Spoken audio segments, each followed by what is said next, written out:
She was the voice that could quiet a storm, yet behind the velvet tone of Karen Carpenter lay a world few ever saw, until now.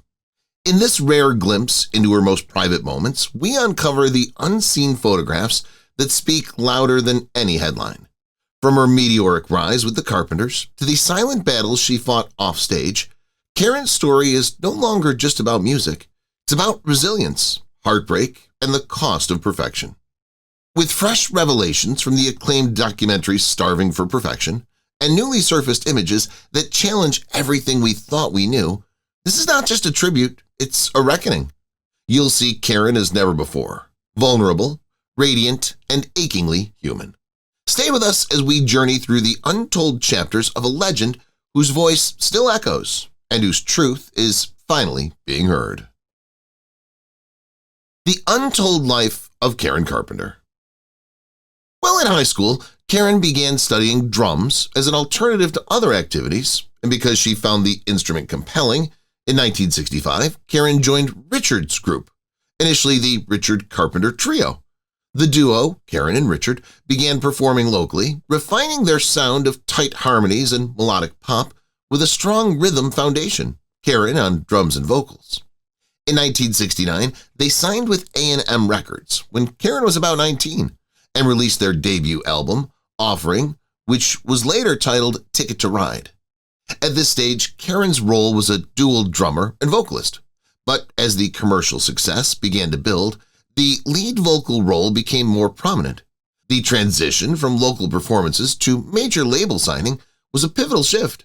The musical partnership between siblings matured into the act that would achieve global success. In 1970, the Carpenters had their breakthrough hit with They Long to Be Close to You. In the following years, hits like We've Only Just Begun, Rainy Days, and Mondays cemented their place in popular music.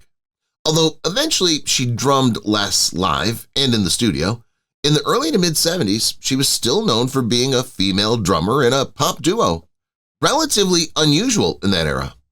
By the mid-1970s, Karen and Richard had become one of the best-selling acts of their type worldwide.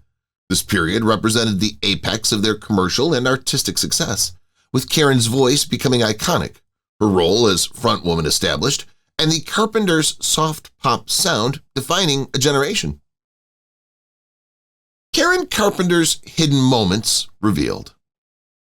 Around 1965, Karen joined her brother Richard's group, then called the Richard Carpenter Trio, and began performing locally. The duo refined their sound with harmonies and melody, and Karen's unique contralto voice began to emerge. In 1969, they signed with A&M Records, marking their entry into major label recording. Their debut album, released under A&M, set the stage for their commercial breakthrough.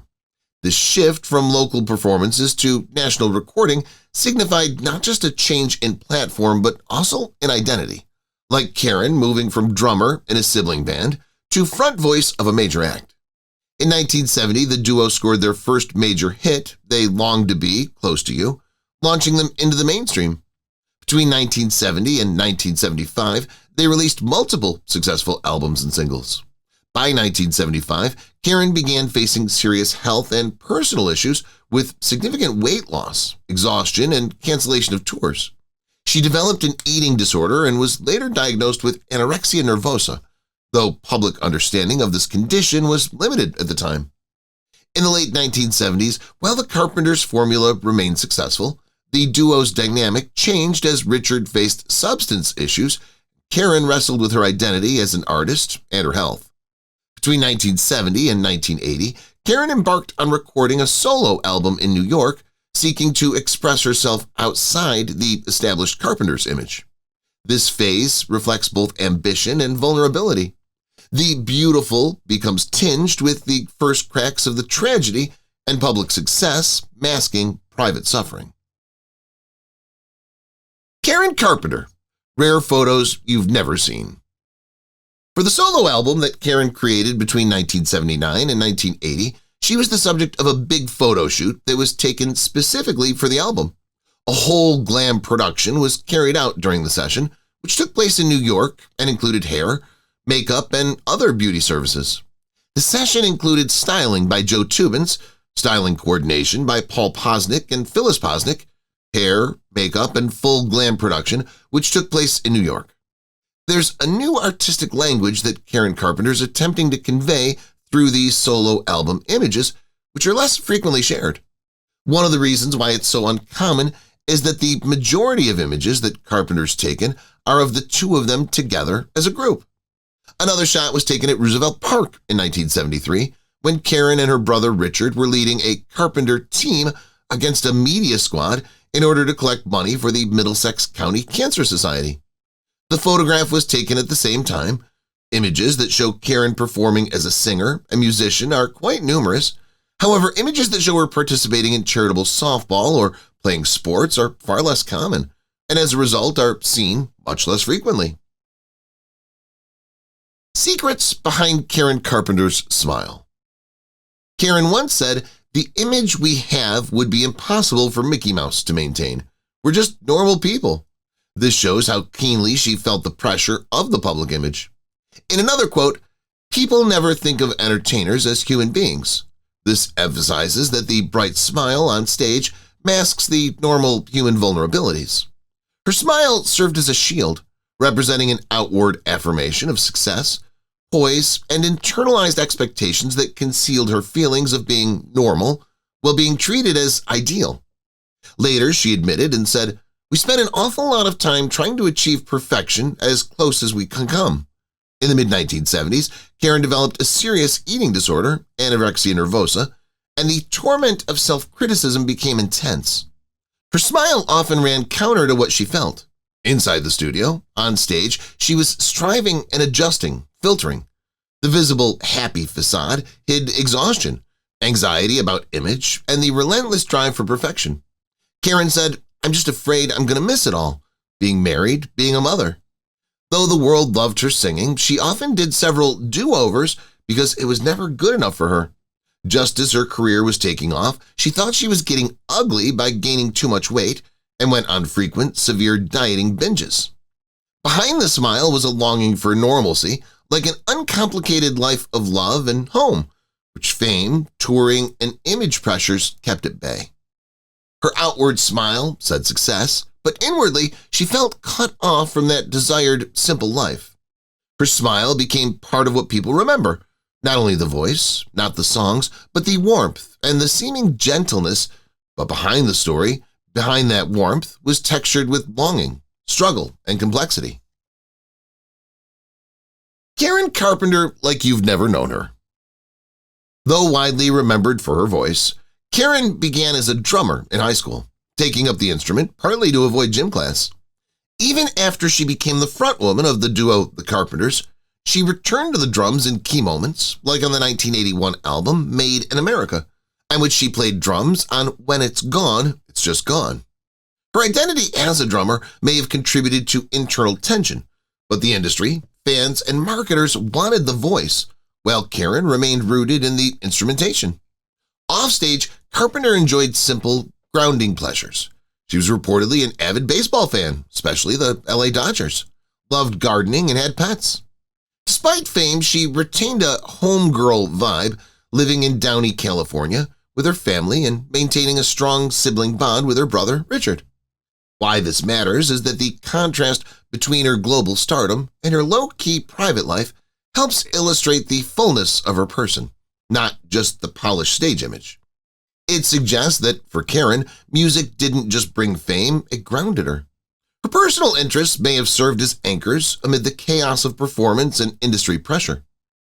Around 1975, Karen collapsed on stage in Las Vegas due to health issues tied to the emerging eating disorder. Her death on February 4, 1983, was caused by heart failure as a consequence of anorexia nervosa, which is one of the first high-profile cases that brought the illness to wider awareness. Recognizing the courage it takes to maintain a career while suffering in silence adds depth to how we remember her. Her battle was private and painful, and yet she continued to create the masterpiece. Rare glimpses into Karen Carpenter's life. Karen grew up in Downey, California, after her family moved there in 1963. The Carpenters invested in property, reportedly 2 apartment buildings called Close to You and Only Just Begun. These domestic settings show a more grounded life than the gloss of the stage, like family homes and neighborhoods. Why this matters is because it reminds us her stardom was built on a relatively ordinary foundation, and that her private world remained intimately tied to home and family, even while her public image grew globally. Her final public appearance was at the 25th anniversary Grammy event on January 11, 1983, which was less than a month before her death. The posthumous solo album, recorded from 1979 to 1980 and released in 1996, shows her aspiration to evolve artistically. These moments anchor her career's end and remind us that behind the music was a human being whose hopes, talent, and life were cut tragically short. These glimpses are valuable because they demystify the polished celebrity image, showing a talented but vulnerable woman. They help us appreciate her person, not just her performance as a musician, sibling, daughter, and human being. They illuminate broader themes like mental health in the music industry and the toll of perfectionism. Private photos that reveal Karen Carpenter's true self. Rare family photos show Karen as a curious, energetic child, often pictured with her brother Richard Carpenter, foreshadowing the deep sibling and musical bond that would define her career. Images of her practicing drums or singing in local school events reveal early signs of her musical talent and discipline. These photos remind us that Karen's artistry started long before fame, rooted in family support and personal dedication. Private snapshots from high school show her behind the drum kit, often in casual and playful settings. Karen began drumming to avoid gym class but quickly became serious about percussion, performing in school bands and local competitions. Photographs of her in practice sessions highlight a less glamorous, more determined side, like the musician at work rather than the star on stage. These photos challenge the common public view of Karen solely as a singer. Her musicianship was integral to her identity. Rare behind-the-scenes images from the Carpenters' first tours show Karen laughing with the crew, relaxing in hotel rooms, or tuning her drums. While some intimate moments were rarely captured in publicity shots, some photos depict private rehearsals where she experimented with vocal phrasing and harmonies with Richard. Candid stage moments reveal her combination of shyness and professionalism, poised on stage, but often quietly adjusting equipment or checking sheet music. Karen Carpenter, the hidden side of a legend. With her brother Richard, she formed a jazz trio with Karen on drums, Richard on piano, and Wes Jacobs on bass and tuba. They won a local Battle of the Bands at the Hollywood Bowl in 1966. A forgotten snapshot shows Karen clutching her drumsticks afterwards, cheeks flushed, wearing a blouse with the quiet thrill of victory. Around this time, Richard discovered her unique contralto range in an accident that changed pop history. They signed with A&M Records in 1969 and released Offering, later retitled Ticket to Ride. Karen never believed her voice was special, and once she told a classmate, "I'd rather hide behind my drums." The Carpenters' 1970 breakout with They Long to Be Close to You turned them into a global sensation. Their sound is lush, gentle, and emotionally pure, contrasting the chaos of the Vietnam era and rock revolution. She told Rolling Stone in 1973, "I don't want to be anyone's idea of perfection." Tour photos show her curled up on bus seats, scribbling notes to friends and quietly humming. Her eating habits began to change, and she would pick at salads, skip desserts, and joke about keeping fit for TV. On one Japanese tour, she secretly slipped out of her hotel room to buy drumsticks for a child fan who loved percussion, which is an act of kindness few have ever heard about. The duo's immaculate image was their hallmark, like neat, smiling, and wholesome. Karen, under endless visual scrutiny, began to equate thinness with worth. Friends later recalled she would practice on an empty stomach, saying, "I sing better when I'm light." Private photos from family gatherings show her looking radiant but fragile, clothes looser, and her laugh still genuine. In interviews, she deflected personal questions with humor. "I'm just a drummer who sings, nothing mysterious here." She kept a secret scrapbook of old postcards and movie clippings with photos of Audrey Hepburn and Grace Kelly, which she used for inspiration. She wrote on one, "They seem so delicate, yet untouchable." Behind the Scenes with Karen Carpenter. A 1966 tape of Every Little Thing I Do won them attention from local labels. In those days, backstage photos show a natural, smiling Karen in jeans, eating with the crew and chatting with Richard with no makeup and pressure. When A&M Records signed them in 1969, she was hesitant about being front and center. Behind the scenes, Karen often told friends, "I'm happiest behind my drums." It took her years to accept being a lead vocalist, and a decision largely encouraged and pressured by management and family. Their image was squeaky clean with matching outfits, polite smiles, and a deliberate contrast to the rebellious music of the 1970s. Behind the stage lights, life was exhausting. Endless rehearsals, media scrutiny over her looks, jet lag, and loneliness. Candid backstage photos show Karen laughing. On stage, she performed flawlessly. Her voice never faltered, but close friends later recalled she barely ate during tours. Behind the scenes, in dressing rooms, she confided to a friend, "I just want to sing forever, but I wish people would stop looking at me." In A&M studios, Karen was known for her precision. She could sing a perfect take in 1 or 2 passes, balancing warmth with technical perfection. Photos from these sessions show her leaning over lyric sheets, sipping water, and laughing with sound engineers, meticulous but friendly. She also produced many of her own drum parts, layering rhythms under Richard's orchestrations. But beneath the production, exhaustion was mounting. She began crash diets and strict regimens to maintain the television-perfect figure expected of her. During breaks, she often refused snacks, saying she'd already eaten. Untold stories of Karen Carpenter's journey. Karen Ann Carpenter was born on March 2, 1950, in New Haven. She grew up in a tight household, and her brother Richard was the golden child, while Karen often felt overlooked. When the family moved to Downey, California, 13-year-old Karen discovered the drums in school band class.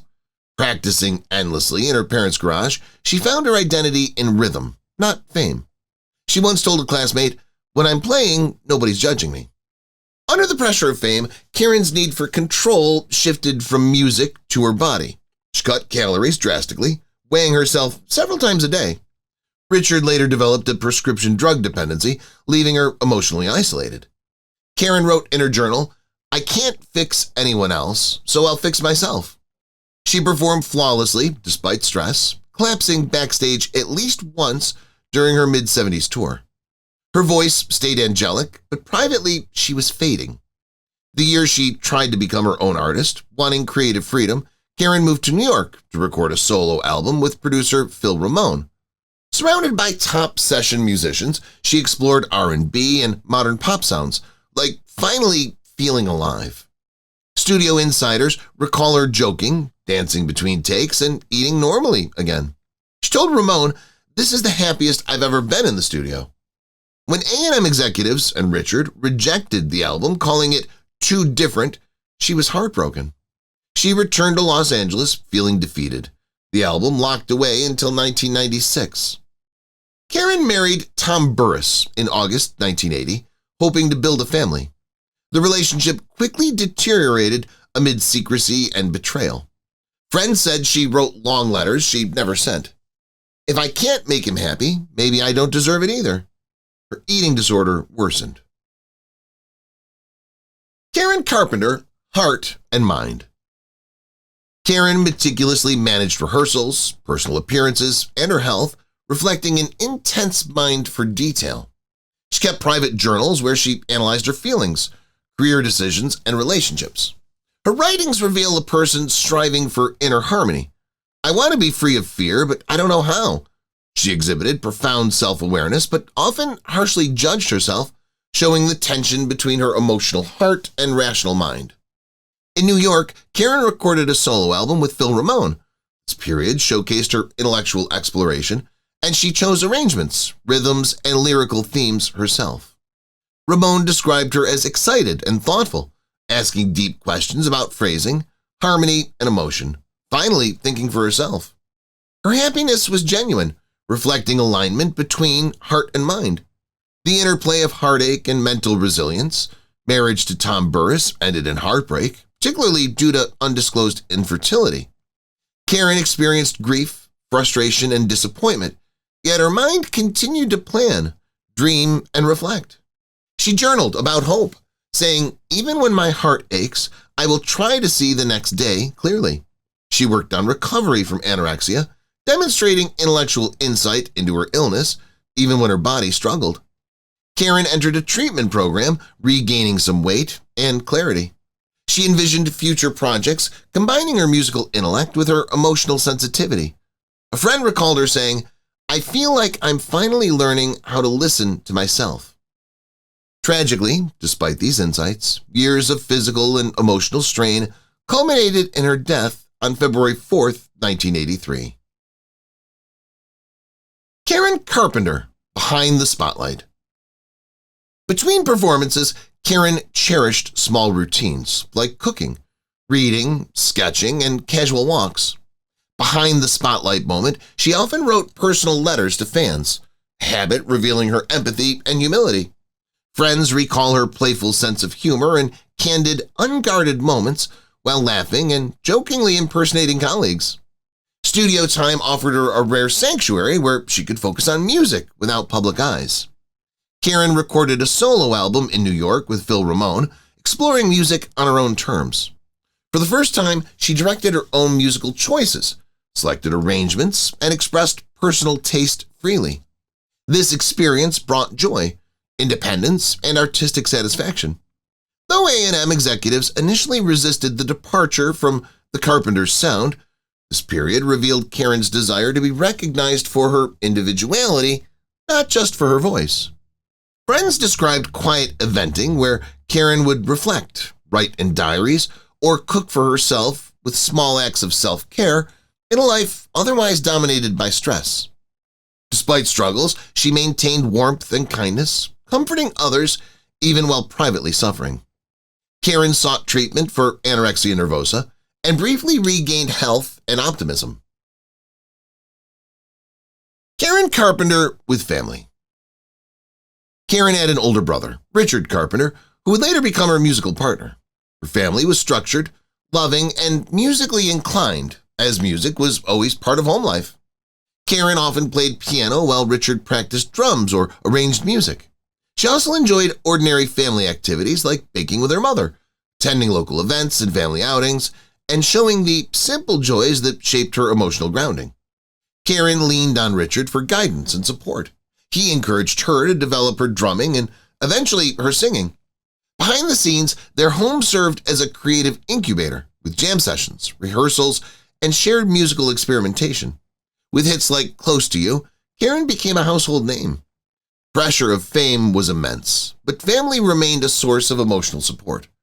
Richard often acted as her manager and confidant, guiding her through career decisions and public scrutiny. Despite fame, Karen valued quiet family moments, including meals together and private conversations away from the public eye. Karen began to face personal difficulties, including body image struggles and emotional stress.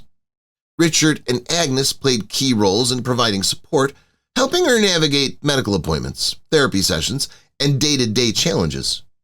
Karen's family often shielded her from media intrusion, allowing her moments of normalcy and emotional safety. She cherished vacations, small family gatherings, and shared hobbies that were far from the limelight. Karen pursued a solo project in New York, exploring her individual artistic voice. While supportive, Richard reportedly had creative disagreements, highlighting the tension between sibling loyalty and personal ambition. Karen Carpenter in Hollywood. The duo's second album, "Close to You," released in 1970, catapulted them to international fame. Recorded primarily at A&M Studios in Hollywood, the same location later used by renowned artists such as The Police and Janet Jackson, this album received critical acclaim, ranking as high as number 175 on Rolling Stone's list of the 500 greatest albums of all time. It topped the Canadian albums charts and reached number 2 on the U.S. Billboard album charts. The album's success earned the Carpenters 8 Grammy Award nominations, including categories like Album of the Year, Song of the Year, and Record of the Year. with the duo winning Best New Artist and Best Contemporary Vocal Performance by a Duo, Group, or Chorus. During this period, Karen lived in Century City, near Hollywood, which was a sign of both her success and her growing independence. The Carpenters appeared regularly on TV variety specials filmed in Hollywood, including The Ed Sullivan Show, The Tonight Show starring Johnny Carson, and the Carpenters' Christmas specials. Privately, Karen was shy and modest, preferring to spend quiet time at home rather than attending glitzy Hollywood parties.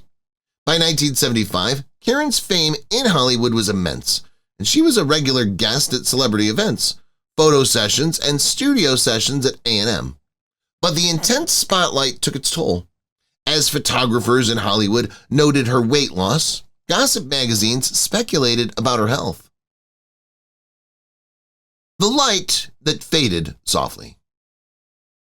As the popularity of the Carpenters skyrocketed, Karen's life became increasingly characterized by appearances in television specials, studio sessions, and Hollywood. The splendor required accuracy. Each and every photograph and each and every camera angle was important. Her demeanor, which was normally reserved, struggled to cope with this false radiance. When she looked at photographs of herself that she believed made her appear heavy, the light started to flicker and gradually became less noticeable. When 1975 rolled around, rumors began to circulate through the gossip columns of Hollywood about her dramatic weight loss. At that time, nobody had any idea what ailment was underlying it. Karen composed timeless tunes using the glass-walled studios of A&M, which were located on La Brea Avenue. She did this while discreetly starving herself. Her smile for the cameras on television was genuine, but it was becoming increasingly hollow. In order to conceal her fragility, she continued to attend Hollywood parties, but she did so while wearing long sleeves and high necklines. Even if her voice continued to shine brightly, the body that carried it was beginning to fade away. Hollywood's light loved her, but they also were draining her, she said, referring to the duality that troubled her. Hidden gems from Karen Carpenter's life. Karen once said her happiest musical moments were, "When I'm behind the drums, I feel safe." Her parents, Harold and Agnes, were protective and deeply involved in Karen and Richard's careers. Karen had a playful relationship with Richard. She often teased him and was known for her sharp wit and infectious laugh. Despite her late fame, she was deeply domestic and she loved to cook. She often baked cookies for friends and the A&M studio staff. Karen kept handwritten recipe cards in her kitchen binder, which is now preserved by her family. The Carpenter family home at 9829 Newville Avenue in Downey was modest, but not a mansion. Karen loved decorating her room and listening to records at night alone. She was a fan of the Beatles, Leslie Gore, and especially Ella Fitzgerald, who influenced her smooth phrasing and warm tone. During the early years, Karen and Richard used to record at their garage studio, experimenting with overdubbing and harmonies that would later define the Carpenters' sound. The first Carpenters demo tape was literally recorded in their garage using just a 4-track machine.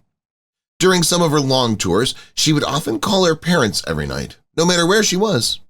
In her A&M office, she kept a small Mickey Mouse figurine beside her gold records, which is a reflection of her childlike innocence. Tired of being seen as only the sweet girl next door, Karen wanted to make a more mature, soulful solo album. She recorded it in New York with legendary producer Phil Ramone, working with top session musicians who adored her. The album mixed pop, disco, and ballads, showing a freer, more confident side of Karen.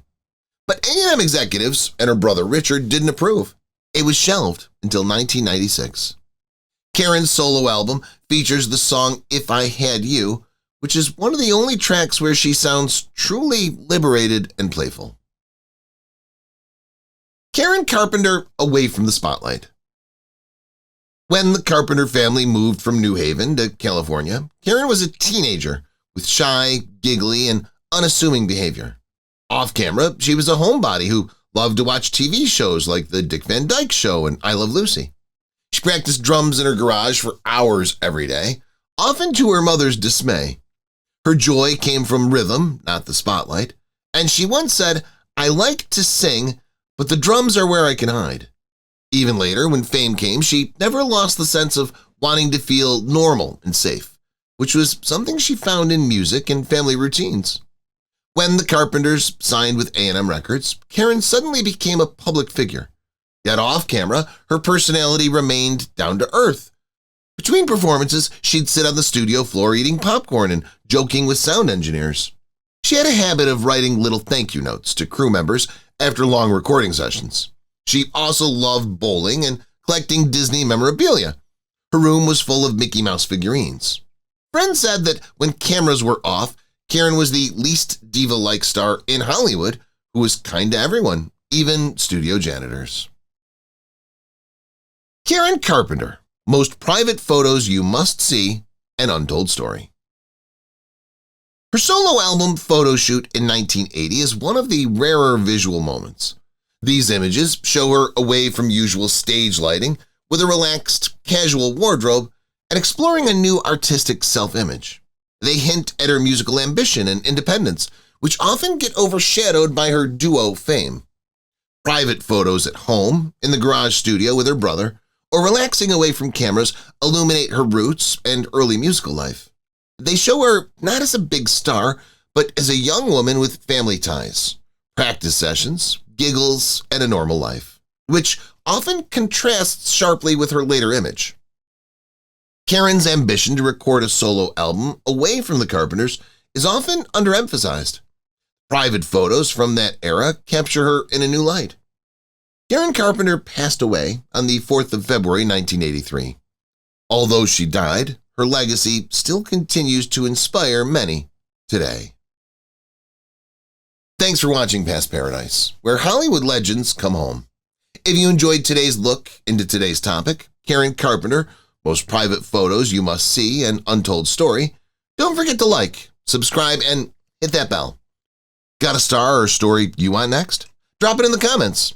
Until then, keep the nostalgia alive, only on Past Paradise.